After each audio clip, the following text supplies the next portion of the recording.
তোমাদেরকে বলবো, প্রবাসীদের যারা আত্মীয় পরিজন আছো, ওকেও একটু ভালো কথা বলো।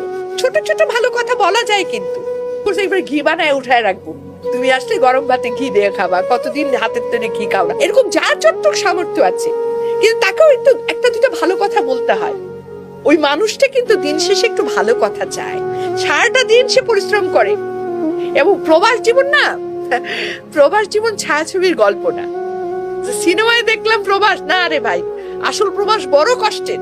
স্পেশালি এই আমাদের যে বেলটায় যে গালফ কান্ট্রি গুলো আছে, সৌদি আরব, তারপরে বলে কি বলে কাতার, কুয়েত, এই বাপরে বাপ। আমি কিছুদিন আগে মিশরে গেছিলাম, মানে মনে হচ্ছে কি শরীরের আমার কি বলে মগজ গলে গলে পড়ছে, এত গরম। দুবাই, বাপরে বাপ, মানে ওখানে যে কি কষ্ট, এটা না আসলে বাংলাদেশের মানুষকে আমি বুঝাইতে পারবো না, কল্পনা করতে পারবো না, নিজে না গেলে বোঝা যায় না।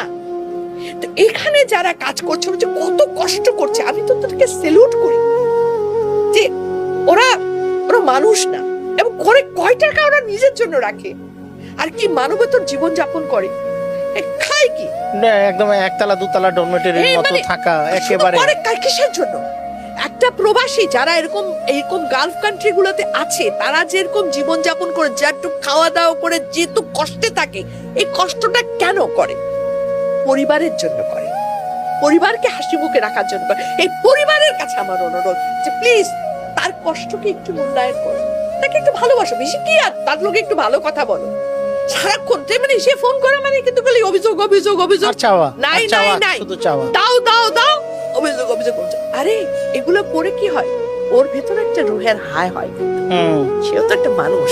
এই রুহের হায় কিন্তু কোনোদিন বৃথা যায় না, টুডে টুমরো এটার জন্য পে করতে হয়।